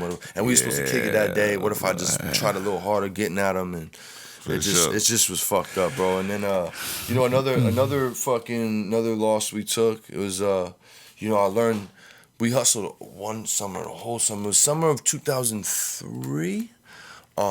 3 or 4, we hustled the whole summer. We was hustling that hard body karate, you know what I'm saying? So it was a fucking fast summer. You feel what I'm saying? A lot of late nights. Late nights on D Block. Yes. You know, I remember all the bread we stacked up, and it was a 3-man team, me, Jeezy, and Bless, right? 3-man team. Not everybody does the same amount of work. Right. You know what I'm saying? So I learned that. Of course. Jeezy was the low man. Anybody I know? Shout out Jeezy. I love you, love bro. my brother. Love my brother, but you wasn't holding your weight, bro. Yeah, doing the most. Yeah. But anyway, all good. We made it through the summer, and then for I was always the bank because I was the most responsible.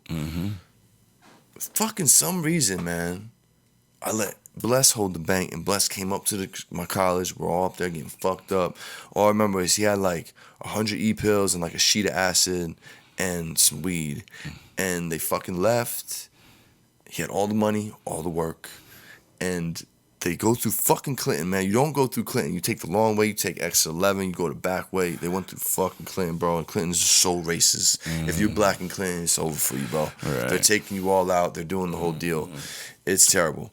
And if you dress like you from the streets, it's the same deal. It doesn't matter what color you are. They just own you, bro. And they're fucking infamous for clipping people on that little section of 78. Facts. So they got him out of the car. You know, Aaron's a big dude. You know, that's my big bro. You know what I mean? He's a big guy, man. He fucking threw by 3 of them. Fucking just launched them around the highway, bro. Just fucking winging these cops. And then they finally got him. Slammed him, he lost a tooth. They found all his shit, and he was gone for probably like 3 years. And there went all the fucking summer's hard work. From that fucking summer, 2003 or 4, I've never hustled with a team since. It's been solo, dolo. I am holding my own bank it's good, bro. for the rest we can of get my money life. Together. Yeah, exactly. You can be on my team. Chop it up. You can work for me. Chop it up. But you're not holding none of the bread. Yeah, do you? Chop do that me, up. and then just bring the paper back. Yeah, bro. So that was a big L. That was a big L. And then, like, you know, later in life, like, fucking wrong addresses. Mm-hmm. Something allegedly shows up to nowhere, no man's land. Facts. Or, this is when I'm on that side, right? Or something lands and there's nothing in it. You know what I mean? It's got fucking Ugats over here. How much? Cause like I think where you guys were, robbing was probably a little more prevalent than where in Sac. LA it happens like rob, but you hear a lot in the East Coast stories of teenagers that did some kind of robbing, whether it was purse snatching, fucking robbing robbing the dealer or something. We used to set people up. Yeah. So somebody would be the fake plug, somebody would be the guy to bring him to the plug, and somebody would be the driver. You know what I'm saying? And we would set it up real nice. We would stop, and it was beeper days, so we would beep the plug, let them know we're coming, wait for the fake call at this payphone, you feel me? Right. Bring the Vic, we call him a Vic or a lick. This is before lick, we call him licks. Bring the Vic or the victim to the spot, and then, pull out the whoop wop. You rob everybody in the car. Right. You know what I mean? Take everybody's wallet. You know what I'm saying? And then we go our merry way. We drop off dickhead that just got robbed.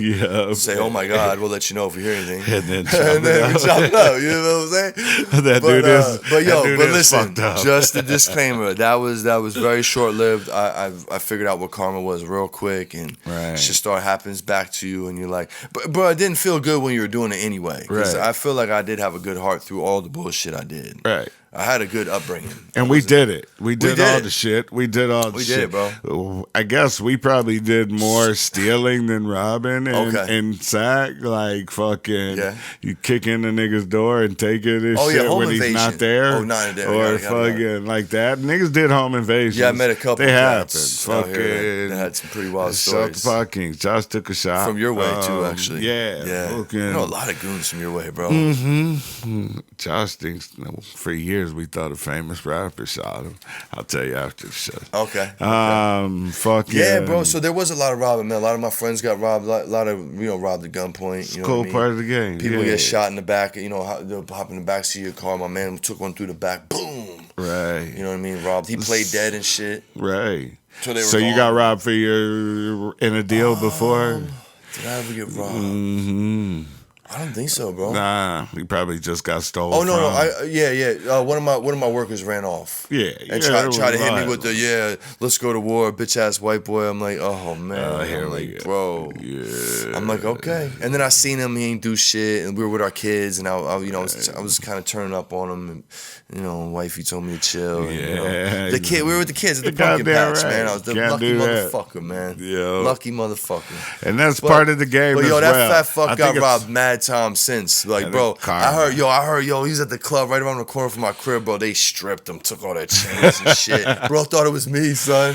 Swear to God, bro thought it was me or my team. Wasn't, bro. I wish it was, but whatever. It was fun to hear about it. Yeah, but that shit used to happen. Like, especially, it did used to happen in our day, it's too. It's all good, baby. It's all good. I mean, this is the shitty part of the game that it is, fucking bro. happens. It is, man. And it's seemingly now running off on the plug is way more prevalent. Well, they didn't used to make songs about it. If it happens enough to where you make a song about it, it's like, fuck, this is really a thing. This is a fucking thing, man. Like, which is no respect. Shit.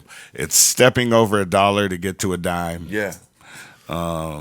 Because you could work with the guy and make $1 million, or Facts, rob him now for 2 G's or something. Facts. So, but yeah, man. So it was a crazy time. It's a crazy time. Fucking. I would say one more L I took is my brother Boogs. Rest in peace. I just want to acknowledge him real quick. He was one of my dogs, man. Like, we were like the two crazy white boys in the neighborhood. You know what I mean? Right. And he was a crazy Irish fuck. Just down for whatever. Always the first one to set it. Even when it wasn't necessary. Right. Always thought somebody's looking at him in the club and like, yo, who these motherfuckers over here? You know what I'm saying? Exactly. Just bang bang boogie, baby. Yeah. Annoy you as much as he made you laugh, and as much as you loved him. Oh God, yeah. He fucked the money up. I was mad at him just as many times. He would fuck the money up. Mostly good runs, but he would fuck the money up, but always would pay you back. And then it was your classic, dabble a little bit with the perks and the rocket sets, and you sell dope too. So when fuck man, we don't have that shit. Obviously, you went to the dope, and he wasn't telling nobody, bro. He was a closet dope fiend.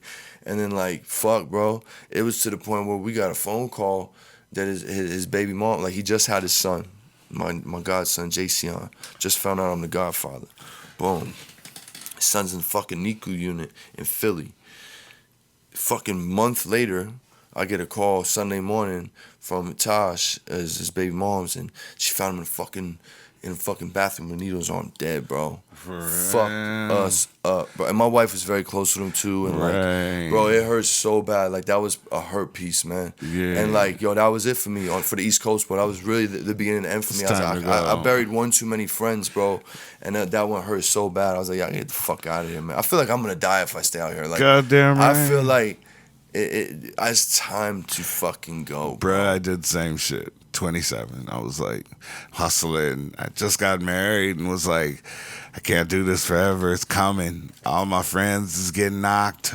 Some getting robbed. Just shit happening. Like fucking. And I had to move. Like I did the same thing you did. And I moved to LA for 14 years. Your spirit was probably pulling you out. It was just like, bro, I don't know what I'm going to do here, but it ain't gonna be good. Like, you know, even if it gets bigger, it's not gonna be like fucking good. Yeah. So I gotta get out of here. And, I'm glad you did, bro. And go become a man. Yeah. Like more so. I've been living by myself for a long time. I had a wife, but becoming a man. Like understanding what I needed to really be caring about in life.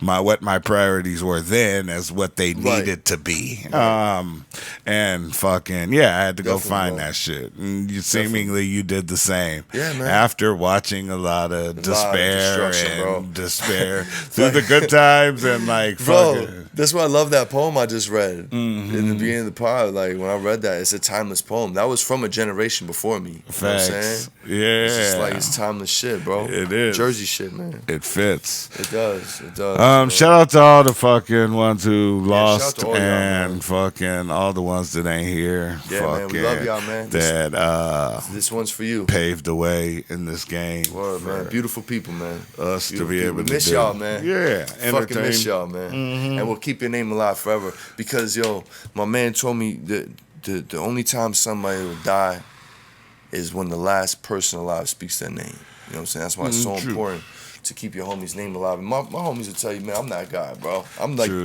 I always keep your name alive, man. I'm that fucking guy, bro. King Flowers. I'm a real friend. King Flowers. I give you flowers, goddammit. And that's and that's all. That's real, like real nigga shit. Yeah, bro. Is to be able to be secure enough to where your success ain't based on my work. Yeah, like man. I can be happy for you, even if you're in a better place than me. Oh, like God, it's just pure, me, like you're inspiring. It's not. I'm not envious. I'm inspiring. Yes, I'm even envious in 100. A good way. Like it makes me want to do the work like you did. Bro. It doesn't make me want to want what you have. It makes me want to see the success of my work like you did of your work, and like know you should have people like that around you. Exactly. Period. To know that it can happen for you. Up. Fuck yeah, bro. Because yo, success leaves clues, bro. If they did it, you just gotta watch what they do and do the things they do, and you'll get what they have. You know what I'm saying? Right. It's copycat business. And Ted and guys and that we respect, even in the game we work in. Oh yeah. Like they will let you know that I'm not much smarter. I'm not smarter than you. Right. Like I figured something out. I took more no's than you did. Yeah, you know I figured the thing out. Something like that. Exactly. Or you were in the right place at the right time, and it was your fucking time. Like Nipsey said, I just didn't quit. And I just didn't quit, bro. Like when it got hard, when fucking other people fell out, like I fucking. Told me that. You know what's the difference between me and them? I just didn't quit. I didn't quit. I took more no's than they did. I kept going. No means not yet. You feel me? That's a big I one. Figured that man, when you learned that one, bro, no means not yet. I just haven't figured it out yet, bro. I can figure this shit out. Yeah, man. Yeah, but there were codes and things like even like fucking Biggie. Words, yo, the 10 crack commandments, man. Let's break that down. The 10 crack commandments. That is because that shit was gold, bro. And like, I feel like the youth and the new generations, they just, they didn't, and it's not even their fault.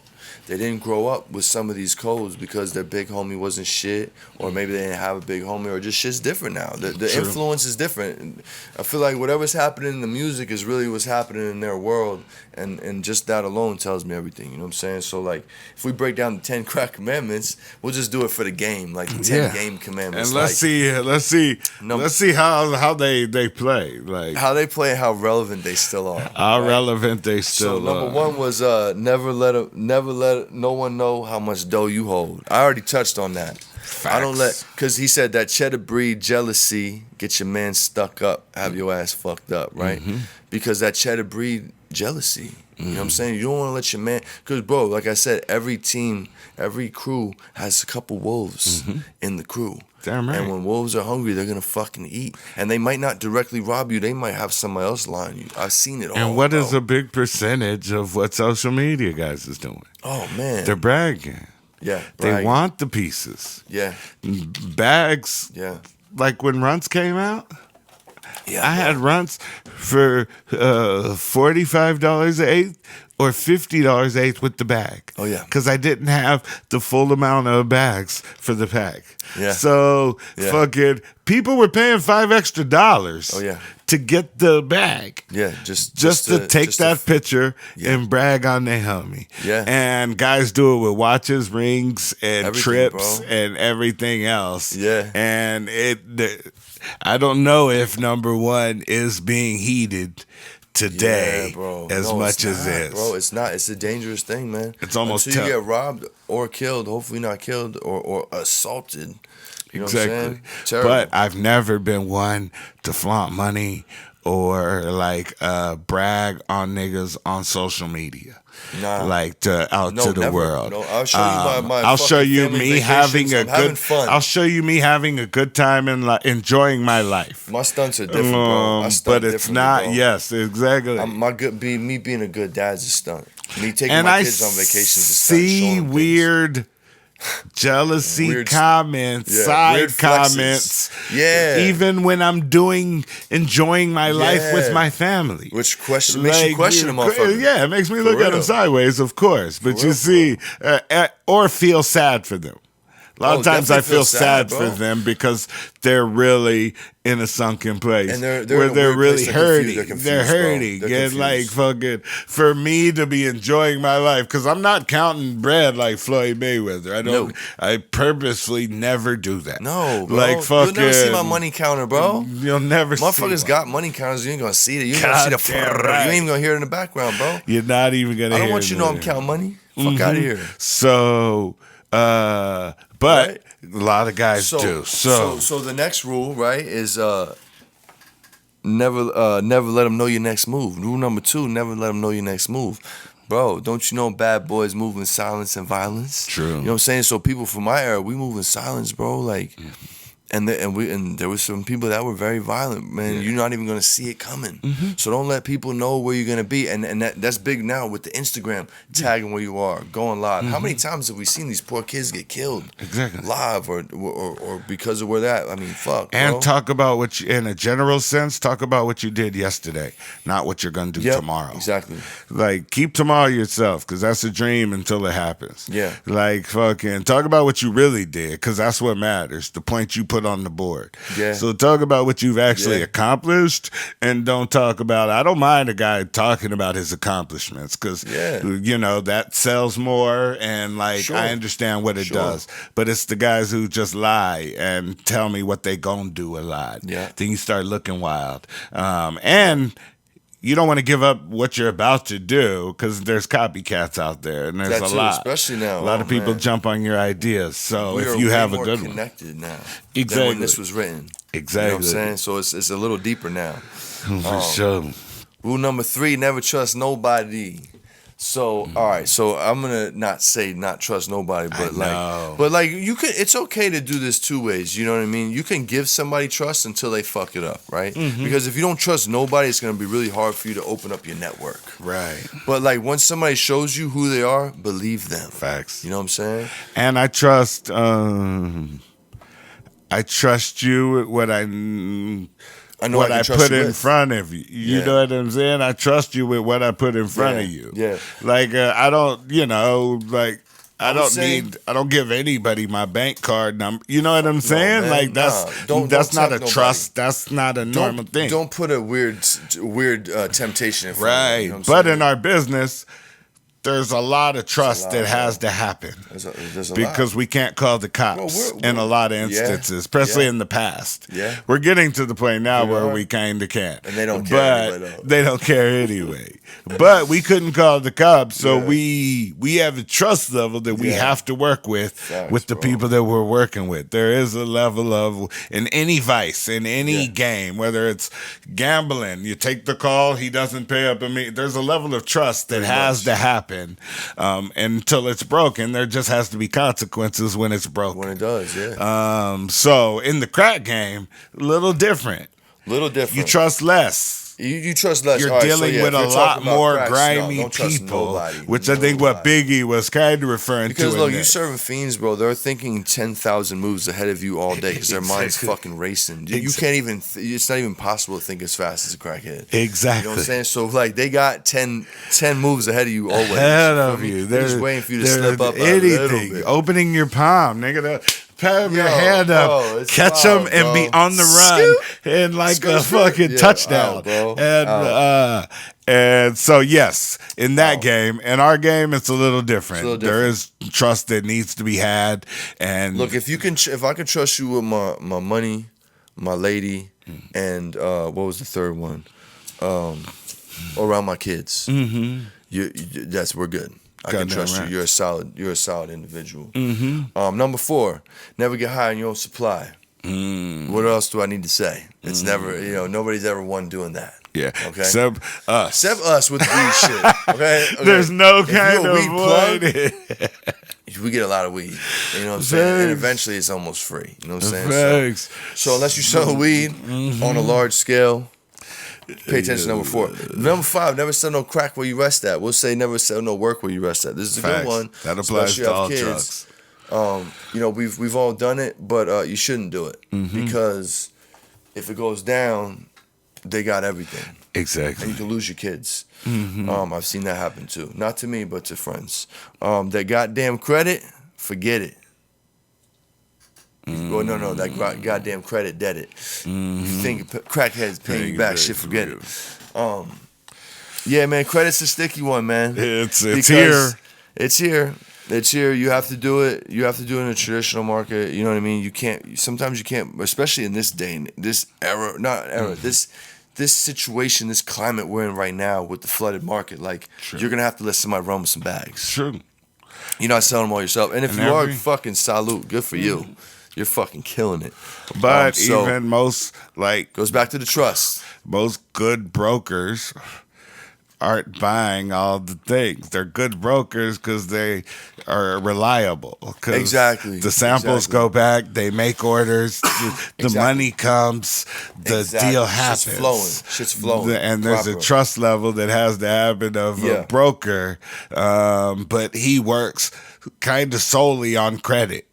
Right. That's his game. His game. I need to go to the farmer if you let him and fucking. I got the people to buy them. I'm just not buying them myself. Yeah. So let me run with one of everything and let me go get busy. I'll come back with orders. Exactly. So there is again. He was talking about cracks, so we gotta adjust it a little bit because you ain't front. Even that. If y'all still selling krills, do not front no fiends. Exactly. And even that, your front.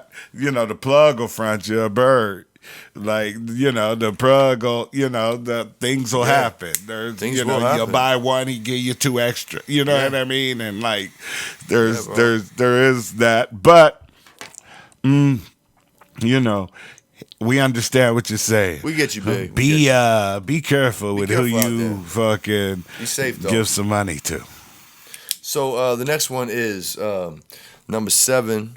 This rule is so underrated. Keep your family and business completely separated. This is a good one. So, yeah, man. I would just say I say it's the fucking dream. But it's so it's such a slippery slope, and it can really fuck up shit. And I've personally dealt with it. I didn't like the outcome, and I try my hardest not to do it. So I think that one's self-explanatory, man. You don't want to create no bad blood in the family where it don't need to be no bad blood. You know what I'm saying? Have you ever had successful? I might talk about work at home. I don't bring the problems of work home. Like you and your wife work together on certain things. Yes, certain things. That's the key word. Say it about wife or exactly, things. And that but even back in the day when it was trapping, like. She knows some of the people I knew and things like that. Like, right, so she can we might have dinner with some, but I didn't bring the problems home. I got you from work. I didn't, have my wife moving around. I didn't even before she was my wife. I never had her moving around for me never or had my wife anything like that. Nothing. She's lame to all of that. My Straight wife up. can't roll like that today. Like, fuck. You don't want them in there. Because something happens, who the fuck's gonna take care of the kids, man? Goddamn right. You know what I'm saying? So, nah, man. Don't involve wife with nothing. Number 8, never keep no weight on you. Them cats that squeeze guns can hold jumps, too. We used to call cracks jumps. So, this is, okay, don't keep no weight on you while you're moving around the streets. Exactly. You know what I'm saying? Keep no weight on you. You have some weight, tuck the weight. Be going bring from out the place pieces. To be. Move with the pieces, tuck the weight. There's no reason to ride around. And even weight, talking about a whole bunch of work. A whole bunch of work. That's if what we're talking about. Like fucking, I mean, if you're going to make the play, that's a thing. But don't go to the grocery store. No. Don't go to the block. Don't go play basketball in the park. Trips. You take the extra ride. You bring an eighth of weed with you to the fucking. To the basketball court, smoke with the homies after the game, and move on about your business. But don't roll with the pack on you. Like fucking, that's one. It's gonna turn to shake if you're just rolling around and it's vibrating in your whip all this day. Time of year, when it's hot, you're gonna cook your weed. Man. You're gonna fuck yourself even if you don't get robbed. Like, terrible, bro. It's gonna be terrible. Yeah, it's terrible. But it is smart, especially in the streets, especially for the people in states where you still rocking in illegal states or traditional states. Then fucking don't. If you young and listening, get a stash house outside of your house. That's the best. Get a U-Haul unit. Put a bunch of furniture in there. Make sure your shit's vacuum sealed tight. Never done it before. I just heard. So number 9 should have been number 1 for me. If you ain't getting bags, stay the fuck from police. This is a good one. I've seen people get wrongly accused of being snitches for this. I've seen people that we would have never known if homie didn't have that court case that day and seen the other dude walk in the fucking, that side room with the detectives. And you're in plain clothes and not in handcuffs. Like, I've seen all kinds of weird shit with that. So look, if you're not getting bagged and you're not under arrest, stay the fuck away from the police. If you're playing the game. If you're playing the game. And for the record, if you're playing the game today, expect everybody you're rocking with to tell on you. Yes. Even the nigga you love who you know is baby mom. In today's climate, if you're young niggas today, like, just expect it. And stand tall and do the right thing. Don't say nothing. But don't say nothing, don't bro. Don't say shit. Keep your name good, bro. You'll be a legend forever, bro. You'll be a legend forever. Your man will be a legend. And we're talking about what actual snitching is.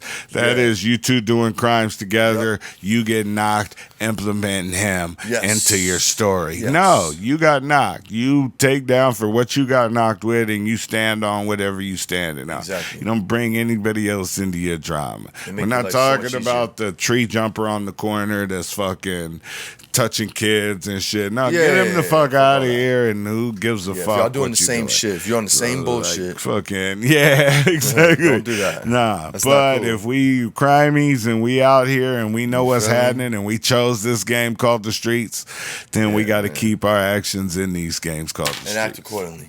And that brings us to number 10, Jamie. Consignment. If you ain't got the clientele, say hell no. Because they gonna want that money, rain, sleet, hail, snow. Follow these moves, you have mad bread to break up. Fucking A. So the consignment, that's another fucking trick. Again, he's talking about crack. And like, you know, which is kind of same. It's all okay, no, from the worker, from the plug he's to getting the. it from the boss. He's getting it from the boss. So yeah, if you you ain't got the clientele, say hell no. Like, why would you take a pack if you didn't know where to move it? If you can't move the work, he's gonna be on your bumper for the money or the work. Some plugs don't want the work back, so you can put yourself in a real sticky situation. Exactly, and you're taking a month to get done with this one might what should be done. This one might have been common sense. Might have just sounded good to rap. And he might have been running out of things to talk about. Still a good one. Good lesson. But like, I can see a little homie in Brooklyn. I can see a little homie in Brooklyn taking a little pack, trying to be cool. Exactly. And not having no fiends or getting robbed. You see it every day here. Yeah. Okay, cool. Of a guy getting in front of the pack from his big cousin, the fucking big homie, the What am I talking about? Exactly. Yeah, I've done that with weed, this dude thought he could be done in a day or two, and you're chasing him around a week and a half later. It's going really bad. And you're like, bro, I could have done this myself 10 times over. 10 times. And what are we doing? What are we doing? Just give it back to me, bro. Just give it back. But then they're too deep. Yeah, they're too deep. Smoked a bunch. And they feel guilty, so they keep going down that fucking scumbag rabbit hole. Exactly. When you could just get me back to work, we'll set up a payment plan to fix it. Exactly. You know what I mean? Fuck, you only took an ounce, don't even trip, homie. Yeah. Just threw me $100. Exactly. Like, but your ass wanted to be a go be that guy. This into be that fucking guy doomsday over thing here. And just went to straight avoidance. That's another thing that should be pay your fucking talked debts. about. Yeah, let's talk about that. Let's even just answer your let's phone. End on this. Say I don't have it right now.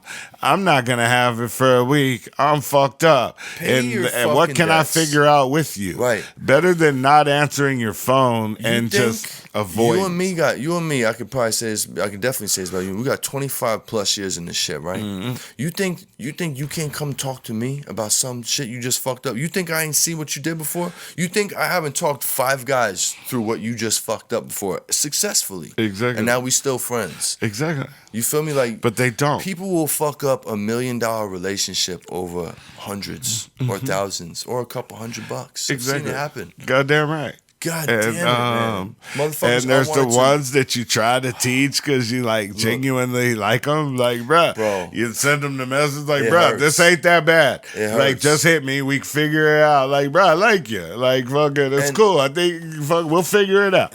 Yeah, but they just keep avoiding. And fucking, to his credit, like, to the world's credit, I've been on both sides of it. Yeah. I was a young kid that fucked up a package. Yeah, I have too. And I fucked up a thing that got fronted to me and fucking got behind on it and did avoid instead of fucking fessing up and making a payment plan. I've done it wrong before. That's why I can't judge too hard. You know what I mean? So you understand when it happens. Just don't be doing that in your 30s. Exactly. Don't be doing that past 24. After 30s, there's no excuses. If you didn't learn by now. You know what I'm saying? Like, now you're just a piece of shit that can't handle the package. And I know who you are. Like, I know who you are. I see you. And you know what? And when somebody asks you for your money back, don't give them a fucking attitude. Like, you're doing them a favor by paying them back. Right. Come with that same energy that you had when you asked for the money or the fucking money. It always stinks when it comes back. It's always that funky ass. Man, it's always that funky ass $20. Yeah, we didn't rehearse that. The money always smell when it come back. My money smell, bro. Exactly. Like, fuck yeah, it wasn't that when I gave it to you, nigga. Wasn't this funky ass thing? It was fucking heartfelt story of why you needed it. Do the right thing, man. Do the right thing. Yo, I'm not friends with some people to this day because of that, bro. It's terrible, bro. Off principle. And it's not the money, it's the principle. It's the fucking principle, bro. And I had many years with these cats, man. A couple individuals, man. But hey, they said you always learn who someone is when you put your money with them or move in with them. Yeah, that's like if you could be friends for 20 years when you never had bound to nothing to each other, and soon as some of y'all money's together, you find out this nigga's a Scrooge McDuck or a thief, you know what I mean? Or you move in and he's just like, oh, this nigga's the worst. Like fucking, you're not friends in 2 months. Fucking, so yeah, it happens, bro. It does, bro. It does. Mm-hmm. And I'll end with this, man. If there's anybody in my life that's not sitting at my table anymore, trust me, you excused yourself from that table. You know what I'm saying? Like, I didn't even have to kick you out, man. You just excused yourself on some bullshit. If life didn't naturally take us apart. Yeah, bro. Because there are some people that, you know, I used to eat with, and we just moved a little separate, or somebody moved, or, you know, and then there's those things. The ones that think they should still be at my table, and hey, I'm with you. Yeah, exactly. Yeah. Shout out to the ones that just kept moving and fucking. Shout out to the real ones, man. Shout out to all the bum ass. No, I was just kidding. I think we had a great that was a good episode, man. Inside baseball. Like, I think it was a good inside baseball. That was good Sicilian Slice. Yeah, goddamn right. Pizza. That was good pizza. We kind of dove deep into a lot of the topics of the hustle as well. Man. Like a lot of what goes on in the hustle, and kind of set up kind of what people have seen. And I think a lot of people are going to be able to relate to a lot of the things we said, or learn if they're about to go through some of the things we're talking about. Learn how to maneuver. Man. I hope y'all got some game too, man. We gave them some whys on the things that they say. 50 plus years combined. I mean, about here. Something out of that. Yeah, because we've been outside a while. But yeah, man. Salute to you, my brother. You already know. Cugines, thanks for hooking up as always, man. Thanks for tuning back in. I know y'all got some good game from this one. Until next time, man. Peace, love, good pizza. We up out of here. Hey, Cugines, thanks for tuning in as always. Check this out, guys. I need your help. Please like, share, subscribe, and leave a comment. It really helps, believe it or not. And if you're feeling generous, you want to help out your big Cugine, go on over to Patreon and leave me a couple fazools, you know what I'm saying? We're just trying to make the podcast bigger and better. I'm not going to go spend it on weed. We sell weed over here at Good Pizza, you feel me? So don't forget to also check out the website if you want merch, gear, or any kind of swag we got, you feel me? It's going to be at goodpizza.com. That's with 3 Z's. And just hit me with a DM for the promo code, man. Matter of fact, I'll give it to you real quick since you my Cugines. It's Gabagool, all caps, GABAGOOL. Thanks, guys. I really appreciate y'all, man. As always, peace, love, good pizza. We'll see y'all next time.